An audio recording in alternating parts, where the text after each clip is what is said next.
ನಮಸ್ಕಾರ. ಇಂದಿನ ಸಂಚಿಕೆಯಲ್ಲಿ ನಾವು ಮನೆಯಲ್ಲೇ ಹೇರ್ ಕಂಡೀಷನಿಂಗ್ ಹೇಗೆ ತಯಾರಿಸ್ಕೋಬೋದು ಅನ್ನೋದನ್ನ ನೋಡೋಣ. ಇದಕ್ಕೆ ಬೇಕಾಗಿರೋ ಸಾಮಗ್ರಿಗಳೇನೆಂದರೆ ಆಲೋವೆರಾ. ಎಲ್ಲರ ಮನೆಯಲ್ಲೂ ಇವಾಗ ಆಲೋವೆರಾ ಜೆಲ್ ಅಂದರೆ ಆಲೋವೆರಾ ಜೆಲ್ ಇದ್ದೇ ಇರುತ್ತೆ, ಇಲ್ಲಾಂದರೆ ಆಲೋವೆರಾನ ಬೆಳೆಸೇ ಇರ್ತೀರ. ಈ ನಿಮ್ಮಲ್ಲಿ ಆಲೋವೆರಾ ಜೆಲ್ ಇದ್ದರೆ ಪರವಾಗಿಲ್ಲ, ನೀವು ಆಲೋವೆರಾನ ಯೂಸ್ ಮಾಡೋಂಗಿದ್ರೆ ಗಿಡನ ತಂದು ಅದನ್ನು ಕಟ್ ಮಾಡಿ ಅದನ್ನು ಸ್ವಲ್ಪ ಹೊತ್ತು ನೀರಲ್ಲಿ ಇಟ್ಟು ಅದರಲ್ಲಿರುವಂಥ ಹಳದಿ ಒಂದು ಡಿಸ್ಚಾರ್ಜ್ ಏನಿದೆ ಅದನ್ನು ತೆಗೆದು ನೀವು ಯೂಸ್ ಮಾಡಬೇಕಾಗತ್ತೆ. ಇದರದ್ದು ಒಂದು ಪಲ್ಪ್ನ ನೀವು ತೊಗೋಬೇಕಾಗತ್ತೆ. ಇಲ್ಲ ನನ್ನ ಹತ್ರ ಆಲೋವೆರಾ ಇಲ್ಲ ಅಂತ ಅನ್ನೋರು ಒಂದು ಮಿಕ್ಸಿ ಜಾರ್ಗೆ ನೀವು ಆಲೋವೆರಾನ ಅಥವಾ ಆಲೋವೆರಾ ಇರೋರು ಆಲೋವೆರಾ ಪಲ್ಪ್ನ ಹಾಕೋಬೇಕಾಗತ್ತೆ. ಆಲೋವೆರಾ ಇಲ್ಲದೆ ಇರೋರು ಆಲೋವೆರಾ ಜೆಲ್ನ ಮಿಕ್ಸಿ ಜಾರ್ಗೆ ಹಾಕೋಬೇಕಾಗತ್ತೆ. ಇದೇ ಮಿಕ್ಸಿಂಗ್ ಜಾರ್ಗೆ ನೀವು ಫ್ಲ್ಯಾಕ್ಸ್ ಸೀಡ್, ಎಲ್ರಿಗೂ ಗೊತ್ತಿರೋಂಗೆ ಫ್ಲ್ಯಾಕ್ಸ್ ಸೀಡ್, ಇದನ್ನು ನಾವು ಆಲ್ರೆಡಿ ಹಲವಾರು ಸಂಚಿಕೆಯಲ್ಲಿ ಹೇಳ್ತಾ ಬಂದಿದ್ದೀನಿ ಇದು ಹೇಗೆ ಹೇರ್ಗೆ ಮತ್ತು ಸ್ಕಿನ್ಗೆ ಇದು ಹೆಲ್ಪ್ ಆಗುತ್ತೆ ಅಂತ. ಸೊ ಈ ಒಂದು ಫ್ಲ್ಯಾಕ್ಸ್ ಸೀಡ್ನ ಸ್ವಲ್ಪ ಕುದಿಯೋ ನೀರಲ್ಲಿ ಚೆನ್ನಾಗಿ ಕುದಿಸಿ ಯಾವಾಗ ಜೆಲ್ ಕನ್ಸಿಸ್ಟೆನ್ಸಿ ಆಗುತ್ತೆ ಅದನ್ನು ಶೋಧಿಸಿ ಈ ಒಂದು ಮಿಕ್ಸಿ ಜಾರ್ಗೆ ಹಾಕೋಬೇಕಾಗತ್ತೆ.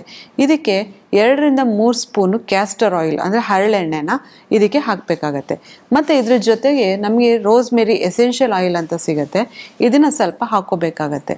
ಇದನ್ನು ಇಷ್ಟನ್ನು ನಾವು ಚೆನ್ನಾಗಿ ಮಿಕ್ಸ್ ಮಾಡಬೇಕಾಗತ್ತೆ.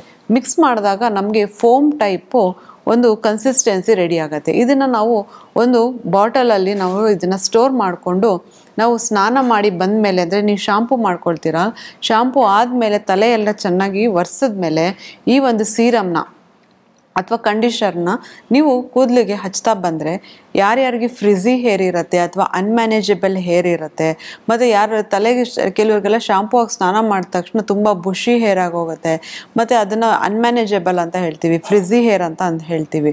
ಈ ಥರ ಇರೋರು ನೀವು ಕೈಯಲ್ಲಿ ಚೆನ್ನಾಗಿ ಇದನ್ನು ಮಸಾಜ್ ಮಾಡಿ ನಿಮ್ಮ ಹೇರ್ ಲೆಂತ್ಗೆ ನೀವು ಅಪ್ಲೈ ಮಾಡ್ತಾ ಬರೋದ್ರಿಂದ ನಿಮ್ಮ ಹೇರ್ ತುಂಬ ಶೈನಿಂಗ್ ಆಗಿರುತ್ತೆ ಮತ್ತು ತುಂಬ ಸೊಂಪಾಗಿ ಕೂಡ ಬೆಳೆಯುತ್ತೆ. ಮತ್ತು ಇದರಲ್ಲಿ ರೋಸ್ಮೆರಿ ಹಾಕಿರೋದ್ರಿಂದ ನಿಮ್ಮ ಕೂದಲಿಗೆ ಒಳ್ಳೆ ಶೈನ್ ಮತ್ತು ಹೇರ್ ಗ್ರೋತ್ ಕೂಡ ಇದು ಹೆಲ್ಪ್ ಆಗುತ್ತೆ. ಮತ್ತು ಇದೇ ಎಪಿಸೋಡಲ್ಲಿ ನಾನು ಈ ಒಂದು ಹೇರ್ ಸ್ಪ್ರೇನ ಹೇಗೆ ಮಾಡೋದು ಅಂತ ಹೇಳ್ತಾ ಹೋಗ್ತೀನಿ. ಸುಮಾರು ಜನ ನಾವು ನೋಡ್ತೀವಿ 40 ವರ್ಷ ಆದಮೇಲೆ ನಮ್ಮ ಮುಂದ್ಗಡೆ ಕೂದಲೆಲ್ಲ ರಿಸೈಡಿಂಗ್ ಆಗ್ತಾ ಬರುತ್ತೆ, ಅಥವಾ ಮೇಲ್ ಟೈಪ್ ಬಾಲ್ಡ್ನೆಸ್ ಸ್ಟಾರ್ಟ್ ಆಗುತ್ತೆ, ಅಥವಾ ಅಲೋಪೀಸಿಯಾ ಸ್ಟಾರ್ಟ್ ಆಗುತ್ತೆ. ತುಂಬ ಮುಂದೆ ಕೂದಲು ಉದುರಿದಾಗ ನಮಗೆ ತುಂಬ ನಾವು ವಯಸ್ಸಾದಂಗೆ ಕಾಣಿಸ್ತೀವಿ. ಯಾಕಂದರೆ ಹಿಂದ್ಗಡೆ ನಮ್ಮ ಕೂದಲು ಉದುರಿದಾಗ ನಾವು ಹೇರ್ ಎಕ್ಸ್ಟೆನ್ಷನ್ ಅಥವಾ ಬೇರೆ ಏನಾದರೂ ನಾವು ಟ್ರೈ ಮಾಡ್ಬೋದು. ಆದರೆ ಮುಂದೆನೇ ನಮಗೆ ಕೂದಲು ಉದುರೋದಾಗ ನಮಗೆ ತುಂಬ ಹಿಂಸೆ ಆಗುತ್ತೆ, ಯಾವ ಹೇರ್ ಸ್ಟೈಲ್ ಮಾಡ್ಕೊಳಕ್ಕಾಗೋದಿಲ್ಲ, ತುಂಬ ಹಣೆ ದೊಡ್ಡದಾಗಿ ಬ್ರಾಡಾಗಿ ಕಾಣಿಸುತ್ತೆ, ನಾವು ತುಂಬ ಏಜ್ ಆದಂಗೆ ಕಾಣಿಸೋಕ್ಕೆ ಸ್ಟಾರ್ಟ್ ಆಗುತ್ತೆ. ಸೊ ಇದಕ್ಕಾಗಿ ನಾವು ಏನು ಮನೆ ಮದ್ದನ್ನ ನೋಡ್ಕೋಬೋದು ಅಂದರೆ ರೋಸ್ಮೆರಿ. ಸಾಮಾನ್ಯವಾಗಿ ಎಲ್ಲರೂ ಇವಾಗ ರೋಸ್ಮೆರಿ ಪ್ಲ್ಯಾಂಟ್ನ ಬೆಳೆಸೇ ಇರ್ತೀರ. ಇಲ್ಲ ಸಿಗಲ್ಲ ಅಂತ ಅಂದರೆ ಸೂಪರ್ ಮಾರ್ಕೆಟಲ್ಲಿ ನಿಮ್ಗೆ ಆಲ್ರೆಡಿ ಒಣಗಿರುವಂಥ ರೋಸ್ಮೆರಿ ಒಂದು ಇದು ಸಿಗುತ್ತೆ, ಪೆಟಲ್ಸ್ ಸಿಗುತ್ತೆ. ಸೊ ಅದನ್ನು ತೊಗೊಂಬಂದು ನೀವು 1 ಲೀಟ್ರಷ್ಟು ನೀರಿಗೆ 1 ಹಿಡಿಯಷ್ಟು ನೀವು ರೋಸ್ಮೆರಿ ಅಂದರೆ ರೋಸ್ಮೆರಿ ಲೀವ್ಸ್ನ ಹಾಕಬೇಕಾಗತ್ತೆ. ಇದಕ್ಕೆ 1 ಸ್ಪೂನು ಮೆಂತ್ಯ, ಹಾಗೆ ಕಲೋಂಜಿ ಅಂತ ಹೇಳ್ತೀವಿ, ಅಂದರೆ ಕರಿ ಜೀರಿಗೆ ಅಂತ ಹೇಳ್ತೀವಿ. ಇದು ಸ್ವಲ್ಪ ತಿನ್ನೋಕ್ಕೆ ತುಂಬ ಕಹಿಯಾಗಿರುತ್ತೆ, ಬಟ್ ಇದು ನಮ್ಮ ದೇಹಕ್ಕೆ ಮತ್ತು ಹೇರ್ಗೆ ತುಂಬ ಹೆಲ್ಪ್ ಆಗುತ್ತೆ. ಸೊ ಇದಿಷ್ಟನ್ನು ಹಾಕಿ ನಾವು ಚೆನ್ನಾಗಿ ಕುದಿಸ್ಬೇಕಾಗತ್ತೆ. ಕುದಿಸಿ ಇದು ಒಂದು ಅರ್ಧ ಲೀಟ್ರ್ ಆಗೋಷ್ಟು ನಾವು ಕುದಿಸಿದಾಗ ಇದರಲ್ಲಿ ಒಂದು ಕನ್ಸಿಸ್ಟೆನ್ಸಿ ಬರುತ್ತೆ. ಇದನ್ನು ನಾವು ಒಂದು ಸ್ಪ್ರೇ ಬಾಟ್ಲಿಗೆ ಹಾಕ್ಕೊಂಡು ನಾವು ಡೈಲಿ ಅಂದರೆ ನಿದ್ದೆ ಮಾಡೋಕ್ಕೆ ಮುಂಚೆ ಆಗಿರ್ಬೋದು, ಅಥವಾ ಮನೆಯಲ್ಲೇ ಇರೋರು ಇದನ್ನು ಬೆಳಗ್ಗೆ ರಾತ್ರಿ ಕೂಡ ಯೂಸ್ ಮಾಡ್ಬೋದು. ಇದು ಆಚೆ ಹೋಗೋರು ಕೂಡ ಇದನ್ನು ಯೂಸ್ ಮಾಡ್ಬೋದು, ಯೂಸ್ ಮಾಡಬಾರ್ದು ಅಂತ ಏನಿಲ್ಲ. ಇದರಲ್ಲಿ ಏನೋ ಆಯಿಲಿ ಅಥವಾ ಏನೇ ಸ್ಮೆಲ್ ಇಲ್ಲದೆ ಇರೋದ್ರಿಂದ ನೀವು ಆಚೆ ಕೂಡ ಯೂಸ್ ಮಾಡ್ಬೋದು. ಸೊ ಇದನ್ನು ಬೆಳಗ್ಗೆ ಒಂದ್ಸಲ ನೈಟ್ ಒಂದ್ಸಲ ಹಚ್ಚಿ ಸ್ವಲ್ಪ ಲೈಟಾಗಿ ನೀವು ಮಸಾಜ್ ಕೊಡೋದ್ರಿಂದ ನಿಮ್ಮ ಕೂದಲು ಯಾವುದು ಉದುರಿದೆ ಇದು ಕೂಡ ಮತ್ತೆ ವಾಪಸ್ ಬರುತ್ತೆ, ಮತ್ತು ದಟ್ಟವಾಗಿ ನಿಮಗೆ ಹೇರ್ ಗ್ರೋತ್ ಸ್ಟಾರ್ಟ್ ಆಗುತ್ತೆ. ಮತ್ತು ಇನ್ನೊಂದು ಉಪಾಯ ಏನು ಮಾಡ್ಬೋದು ಅಂದರೆ ಹರಳೆಣ್ಣೆ. ಸಾಮಾನ್ಯವಾಗಿ ಎಲ್ರಿಗೂ ಗೊತ್ತೇ ಇದೆ ಹರಳೆಣ್ಣೆ.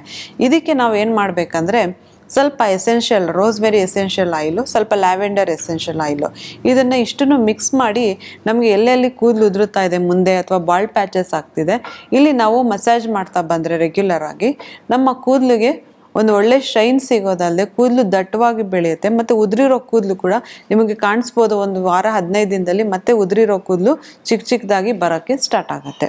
ನಾವು ಸ್ನಾನ ಮಾಡಿದಾಗ ಏನಾಗುತ್ತೆ, ನಮ್ಮ ಸ್ಕ್ಯಾಲ್ಪಲ್ಲಿರುವ ಪೋರ್ಸ್ ಮತ್ತು ನಮ್ಮ ಒಂದು ಹೇರ್ ಲೆಂತಲ್ಲಿರುವ ಒಂದು ಪೋರ್ಸ್ ಏನಾಗುತ್ತೆ ಇದು ಓಪನ್ ಆಗಿರುತ್ತೆ. ಸೊ ನಾವು ಏನು ಇವಾಗ ಕೂದಲಿಗೆ ಹಚ್ತೀವಿ ಅದು ನಮಗೆ ಬೇಗ ಅಬ್ಸರ್ವ್ ಮಾಡ್ಕೊಳ್ಳುತ್ತೆ. ಸೊ ನಮ್ಮ ಸ್ಕ್ಯಾಲ್ಪ್ ಹಾಕಿದಾಗ ನಮ್ಮ ಫಾಲಿಕಲ್ಸ್ ಕೂಡ ಸ್ಟಿಮ್ಯುಲೇಟ್ ಆಗಿ ಹೇರ್ ಗ್ರೋತ್ ಬರೋಕ್ಕೆ ಸ್ಟಾರ್ಟ್ ಆಗುತ್ತೆ.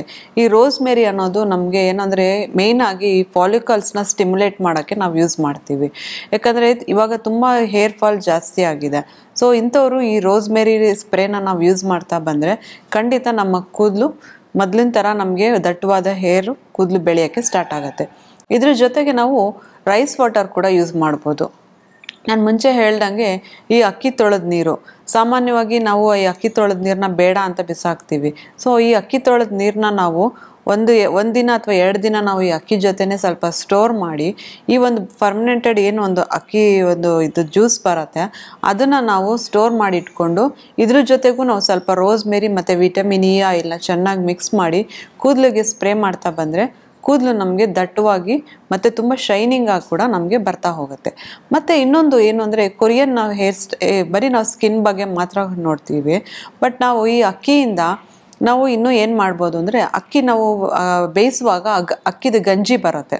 ಸೊ ಈ ಅಕ್ಕಿ ಗಂಜಿನ ನಾವು ಬಿಸಾಕ್ದೇನೆ ಆ ಒಂದು ಅಕ್ಕಿ ಗಂಜಿನ ನಾವು ಸ್ಟೋರ್ ಮಾಡಿ ಇಟ್ಕೊಂಡು ಅದ್ರ ಜೊತೆಗೆ ಸ್ವಲ್ಪ ಆಲೋವೆರಾ ಜೆಲ್ ಮತ್ತು ವಿಟಮಿನ್ ಇ ಆಯಿಲ್ನ ನಾವು ಮಿಕ್ಸ್ ಮಾಡಿ ನಮ್ಮ ಕೂದಲು ಲೆಂತ್ ಮತ್ತು ಸ್ಕ್ಯಾಲ್ಪ್ಗೆ ಹಾಕಿ ಸ್ವಲ್ಪ ಹೊತ್ತು ಬಿಟ್ಟು ನಾವು ತಲೆಗೆ ಸ್ನಾನ ಮಾಡೋದ್ರಿಂದ ಕೂದಲು ಚೆನ್ನಾಗಿ ಗ್ರೋತ್ ಆಗುತ್ತೆ ಮತ್ತು ಥಿಕ್ ಹೇರ್ ಬರುತ್ತೆ ಮತ್ತು ಕೂದಲು ತುಂಬ ಶೈನಿಂಗ್ ಆಗಿರುತ್ತೆ ಮತ್ತು ನಮಗೆ ತುಂಬ ನೀವೇನೇ ಒಂದು ಹೇರ್ ಸ್ಟೈಲ್ ಮಾಡಿದ್ರು ಅದು ಲಾಂಗ್ ಲಾಸ್ಟಿಂಗ್ ಆಗಿ ಚೆನ್ನಾಗಿ ನಿಲ್ಲತ್ತೆ. ಹಾಗೆ ಇವಾಗಿನ ಜನ್ರೇಷನಲ್ಲಿ ನಾವು ತುಂಬ ಜಾಸ್ತಿ ನೋಡ್ತಾ ಇರೋದಂದರೆ ಸ್ಕಿನ್ ಟ್ಯಾನಿಂಗ್. ನಾವು ಸುಮ್ಮನೆ ಆಚೆ ಹೋಗಿ ಮನೆ ಒಳಗಡೆ ಬಂದ್ರೇ ನಮ್ಮ ಸ್ಕಿನ್ ಟ್ಯಾನ್ ಆಗಿಬಿಡುತ್ತೆ. ಅಥವಾ ಮನೇಲಿ ಇರೋರು ಕೂಡ ಇವಾಗ UV ರೇಸಿಂದ ಬೇಗ ಸ್ಕಿನ್ ಟ್ಯಾನ್ ಆಗ್ತಾ ಇದೆ. ಇದರಿಂದ ತುಂಬ ನಮ್ಮ ಫೇಸೇ ಒಂದು ಕಲರ್ ಕಾಣಿಸ್ತಿರುತ್ತೆ, ಕೈಯೇ ಒಂದು ಕಲರ್ ಕಾಣಿಸ್ತಿರುತ್ತೆ, ನಾವು ಆಚೆ ಹೋಗಿ ಬಂದರೆ ಸ್ಲಿಪ್ಪರ್ ಮಾರ್ಕ್ ಹಾಗೆ ಕಾಣಿಸ್ತಿರುತ್ತೆ. ಇದಕ್ಕಾಗಿ ನಾವು ಮನೆ ಮದ್ದು ಏನು ಮಾಡ್ಕೋಬೋದು ಅಂದರೆ ಬೇಸನ್ ಅಂದರೆ ಕಡಲೆ ಹಿಟ್ಟಿಗೆ ಈ ಒಂದು ಪೊಟ್ಯಾಟೊ ಜ್ಯೂಸ್ ಅಂತ ನಾವೇನು ಹೇಳ್ತೀವಿ, ಈ ಫ್ರೆಶ್ ಆಗಿ ನಾವು ಗ್ರೇಟ್ ಮಾಡ್ಕೊಂಡಿರುವಂಥ ಪೊಟ್ಯಾಟೊ ಜ್ಯೂಸ್ ಮತ್ತು ಟೊಮೆಟೊ ಜ್ಯೂಸ್, ಸ್ವಲ್ಪ ಇದಕ್ಕೆ ಕಸ್ತೂರಿ ಅರಿಶಿನ ಮತ್ತು ಇದಕ್ಕೆ ಒಂದು ಸ್ಪೂನಷ್ಟು ಕೋಕೋನಟ್ ಆಯಿಲು, ಇದಿಷ್ಟು ಮತ್ತು ಮೊಸರು, ಇದಿಷ್ಟು ಹಾಕಿ ಕಾಫಿ ಪೌಡರ್ ಜೊತೆಗೆ ಇದನ್ನು ಚೆನ್ನಾಗಿ ಒಂದು ಒಳ್ಳೆ ಮಿಕ್ಸ್ ಕೊಟ್ಟು ಇದನ್ನು ಕೈ ಅಥವಾ ಮುಖ ಅಥವಾ ಕಾಲು ನಮಗೆ ಎಲ್ಲಿ ನಮ್ಗೆ ತುಂಬ ಟ್ಯಾನಿಂಗ್ ಆಗಿದೆ ಅಂತ ಅನಿಸ್ತಾ ಇದೆ ಇದನ್ನು ಹಚ್ಚಿ 20 ನಿಮಿಷ ಆದಮೇಲೆ ಇದನ್ನು ಸ್ಕ್ರಬ್ ಮಾಡಬೇಕಾಗತ್ತೆ. ಒಂದು ನಿಂಬೆಹಣ್ಣು ಒಂದು ಸಹಾಯದಿಂದ ನಿಂಬೆಹಣ್ಣು ರಸನ ಮೈ ಮೇಲೆ ಅಥವಾ ಕಾಲ ಮೇಲೆ ಹಿಂಡಿ ನಾವು ಇದನ್ನು ಸ್ಕ್ರಬ್ ಮಾಡಬೇಕಾಗತ್ತೆ. ನಾವು ಚೆನ್ನಾಗಿ ಸ್ಕ್ರಬ್ ಮಾಡಿ ತೆಗಿಬೇಕಾಗತ್ತೆ. ಇದನ್ನು ನೀರು ಹಾಕಬಾರ್ದು. ಚೆನ್ನಾಗಿ ಇದನ್ನು ಸ್ಕ್ರಬ್ ಮಾಡಿದಾಗ ನಮ್ಮ ಟ್ಯಾನಿಂಗ್ ಅಥವಾ ಡೆಡ್ ಸೆಲ್ಸ್ ಅಥವಾ ಡೆಡ್ ಸ್ಕಿನ್ ಏನಿರುತ್ತೆ ಇದೆಲ್ಲ ಬಂದು ನಮ್ಮ ಸ್ಕಿನ್ಗೆ ಒಂದು ಒಳ್ಳೆ ಹೊಳಪು ಕೊಡುತ್ತೆ. ಸೊ ಇದನ್ನು ಒಂದ್ಸಲ ನೀವು ಟ್ರೈ ಮಾಡಿ ನೋಡಿ. ಸೊ ನೋಡಿದ್ರಲ್ಲ ವೀಕ್ಷಕರೇ, ಹಲವಾರು ಮನೆಮದ್ದುಗಳನ್ನ ಈ ಸಂಚಿಕೆಯಲ್ಲಿ ನಾನು ತಿಳಿಸ್ಕೊಟ್ಟಿದ್ದೀನಿ. ಇದನ್ನೆಲ್ಲ ಟ್ರೈ ಮಾಡ್ತಾ ಬನ್ನಿ.